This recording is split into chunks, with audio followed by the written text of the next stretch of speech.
Check, check. 1, 2. All right, all right, all right. Let's get this thing moving here, man. I'm gonna turn this camera on, put my shades on, all this light, all these bright eyes. Man, is it backwards? It looks backwards to me. My Alabama, I got my Alabama. Hey, I'm gonna tell y'all where I got this Alabama shirt from I don't know if it was the trash or a bag I found somewhere or something, but I found this Alabama shirt. Somebody might have given it to me, but I was like, man, this is the most comfortable shirt. This is, I mean, I think it's like 90% cotton, 10% polyester. So I'm gonna see if I can find a shirt like that with screen print on. I got some t-shirts in, so I'm gonna get those t-shirts moving. But the title of this video is "What Should Alabama Voters Do About Roy Moore and Trump Signing Deals in China?" Okay, so Roy Moore. Okay, so if y'all don't remember, Trump came out in support of Luther Strange deals. I think that China. Was Luther Strange. Okay. So and Roy Moore. Okay, was the guy. Y'all don't remember. Hold on, let me see. It gets me every single time. There we go. And Roy Moore ran against Luther Strange in the primary. Okay. So let's turn this thing off. So Roy Moore and Luther Strange were running in the primary. Roy Moore evidently was a judge for I don't know how many years. And then just the other day, what was it, yesterday, the day before, these allegations came out about Roy Moore taking indecent liberties type situations with a minor. Okay, so I'm gonna step back for a second. And the young lady was a 14-year-old at the time. They said he was about 32.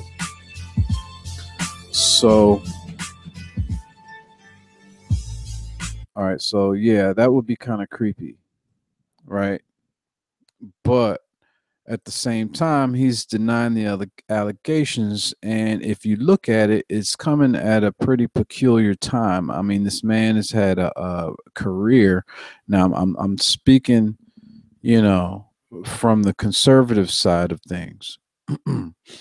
He's had, pretty much, from what I'm looking at, I mean, it seems like if these allegations came out beforehand, they would have done some damage to his credibility, and thus he probably wouldn't have been a judge that many years. Now, as we see in the case of the Harvey Weinstein, if you have that much power, then okay, yeah, you can kind of quiet some people down. But again, this is a lot of years, since this happened. And I think the mom is coming out saying that she said something, and I'm just trying to think, like, where was the dad, and I keep wondering that. And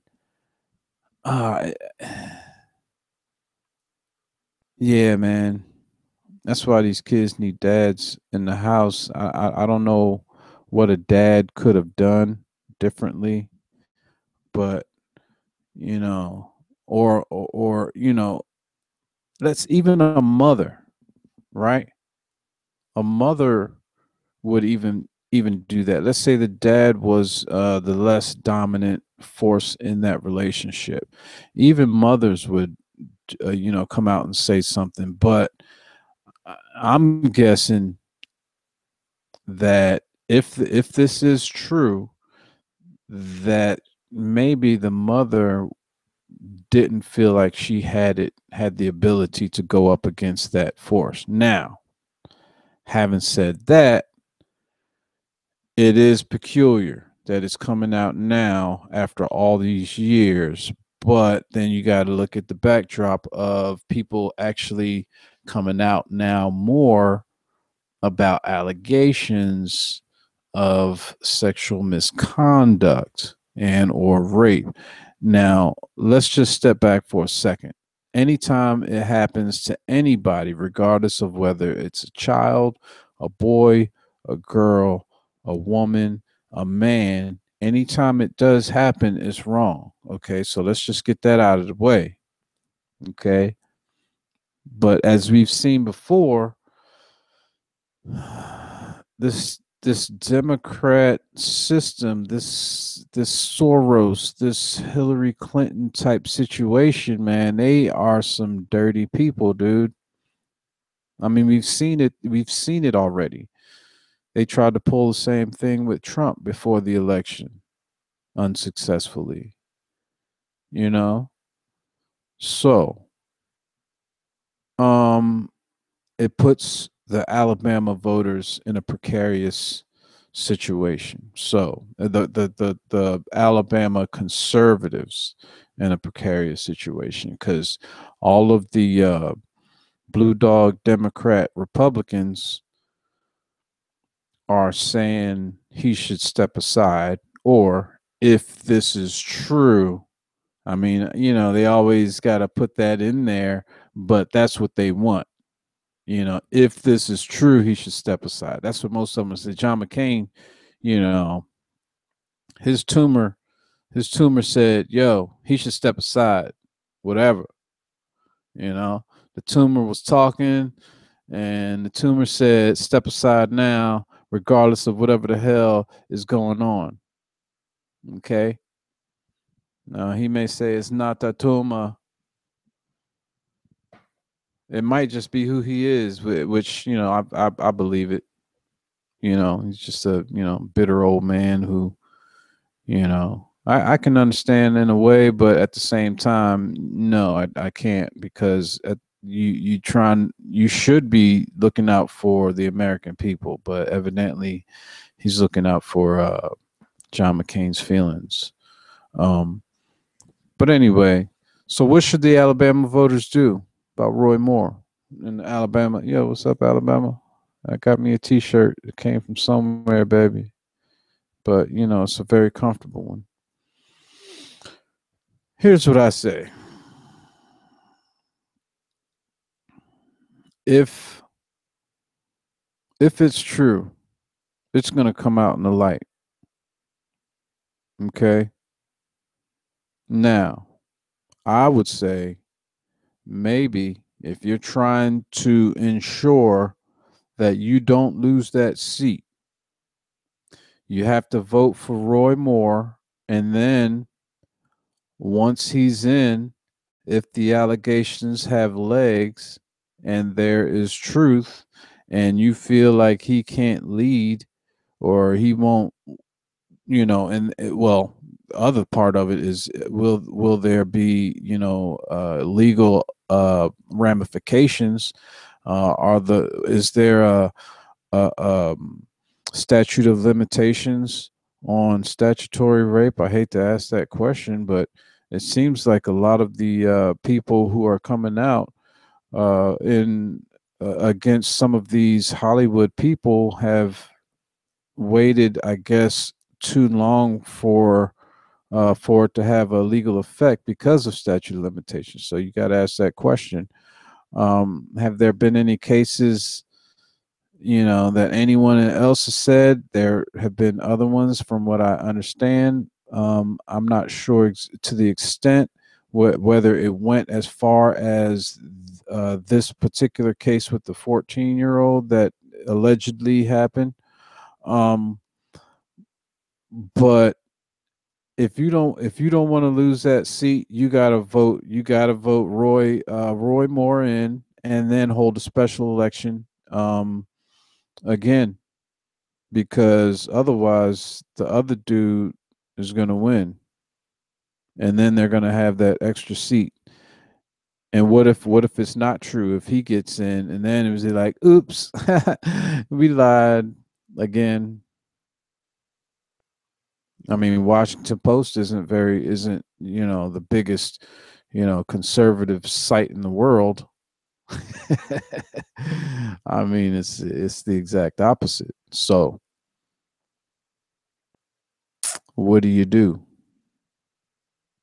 That's up to you, Alabamans. I'm just sitting here in North Cackalack, so I don't know. But it seems like if these are these are troubling times right now, man. And there's been a lot of trickery and fuckery going on, and there's a lot of money going into destroying people, as we've seen in the Donna Brazil, Hillary Clinton, DNC, Wasserman Schultz, John Podesta, Tony Podesta situation with the Russians and uranium. I mean, I could go on, but as you can see, there's been a lot of tomfoolery going on. Okay. So while we're looking at that, Trump's over in China tearing it up. Oh, dude, man, he is just like dude. These the Chinese people love him. They rolled out the red carpet. Go back and look at the videos on when Obama visited these countries, man. They'd be like, all right, motherfucker, just get off the plane. Come on. Yeah, just come this way, man. Shit. The Chinese, they were harassing the the reporters and whatnot. This is not your country. This is our country. When Trump goes, he said, "Hey, what's going on, y'all? Hey, you look good. Hey, beautiful, costumes and shit. Trump is just gonna be Trump. Trump's is like, yo, man, y'all look good. Hey, we still the shit, but we gonna work out some deals, right? So he went over to China, and I'm just going off of what I saw this morning in one of the publications. Matter of fact, I can probably do a screen share. Mm, Trump signs 37 deals with China. Okay, so how is this different from the other administration, right? You got Hillary with the uranium one. They're gonna say they like, hey, we're gonna give you all our stuff, right? We're gonna hand that over. Hold on. We're gonna hand you over all our goods, right? And what's gonna happen here is you're gonna give my foundation some money, and somehow that's gonna help me get elected in order to help you in some kind of way, shape, or form. Maybe.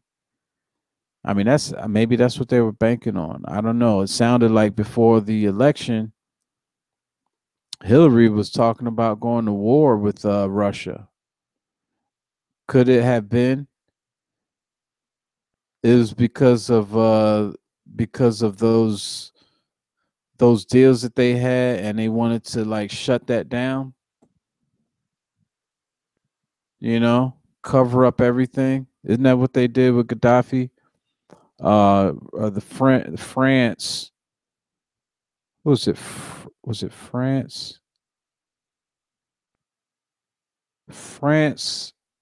Oh, yeah. Gaddafi was saying that he helped Nicolas Sarkozy.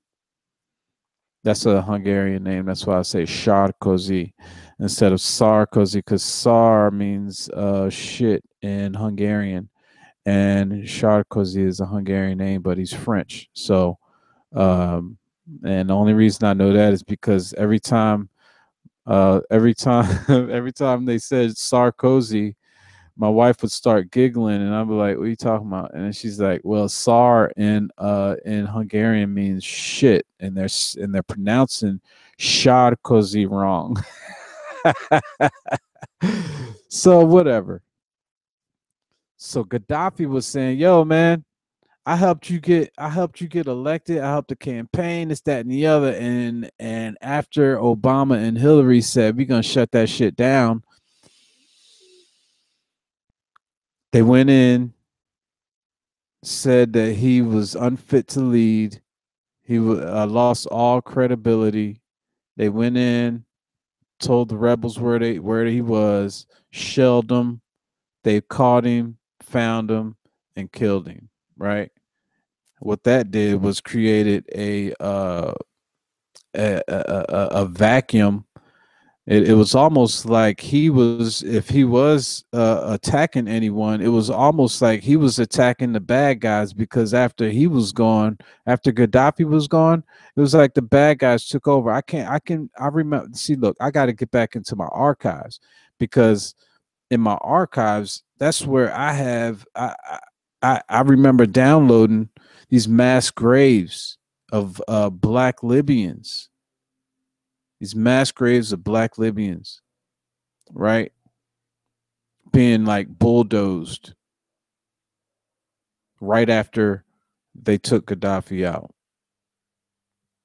I got to get back. I got to find that. I think that was what, in 2014, 2011. Wow, man. Doesn't seem like it was that long.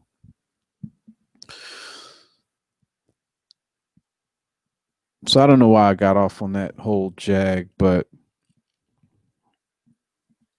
seems like a lot of things were going on, and hopefully things will be getting better. So what publication is this? This looks CNBC.com, 37 deals with China. Look at all these. I mean, I think they said $250 billion worth, right? And can you imagine if we had these deals and we had tax relief for everyone? And let's talk about that a little bit. Tax relief for everyone. Look, I can't say that I've ever worked really for a poor boss. I worked with my parents. They stayed busy. You know, I was getting clothes. You know, I was getting food. You know, I worked with my parents cleaning houses back in the day. You know, they paid me in different ways. They were my parents. You know, I ate. We had, at one point, I remember having 8 or 9 people in the house. My mom and dad. My dad getting up, driving to South Carolina, driving to Texas, driving Chapel Hill mostly, but they would go. My dad sometimes would take me with him. He would do a floor, the floor of a nursing home, strip it, clean it, wax it, wax it again, get that bad boy shining. We would go to sleep, move everything back, and then come back home. You know what I'm saying? Now that's work. Now everything after that, and I'm talking about like we lived on a farm too, man. Then when we got back, I had to feed the pigs. You know, I had to chop wood after school. The grass got a little bit long. Had to cut that big ass yard. You know, we had to do it. If something happened to the water, my dad, hey, me and my dad under the damn house trying to figure out where the leak is, where it stopped up, or why it's not coming in. We had to go to the well, figure out was the well pump. You know, this is all the stuff we had to do.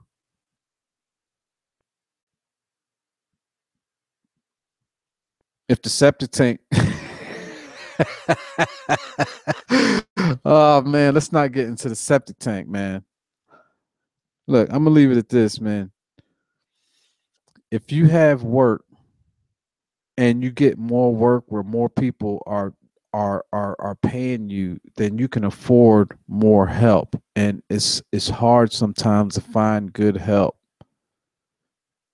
So you're relegated either to working by yourself or spending more trying to find good help. And that goes over almost into the minimum wage thing, because you don't want to pay somebody a whole bunch of money to start off and they coming in late, get being lazy, not going the extra mile. You want to work up to that point, or farther. You want to see, okay, this dude, he's working hard for $8. He's working hard for $9, $10, whatever it is, wherever it is in your place, whatever the quality of whatever is in your place, just say it. That's what it is. He's cleaning the baseboards even. Okay, let's take this dude off of a temp job where they paying him that much. If we can get this production out of him working for this other company that's going to pay him more, let's do that. Now, homeboy's got benefits, and instead of they bump him up to 15, I know somebody this happened to. They bumped him up to $15 an hour. After that, he made even more. He worked his way up past that. It's a lot of a loss if you have. I don't know what the threshold is. I'm gonna be straight up. I might have to go look at some numbers. But here's what I'm saying. If you're trying to pay everybody the same thing to start off with, and most of them not working out, you wasting a lot of money. And the only way you can really understand that is if you really try and start a business and have to pay people for crappy work. It's almost like you'd rather pay them to not help, because sometimes the help is worse than the non-help. You know what I'm saying? It happens. It happens every day. Now, I know there's greed. I know this, man. Some people just don't want to.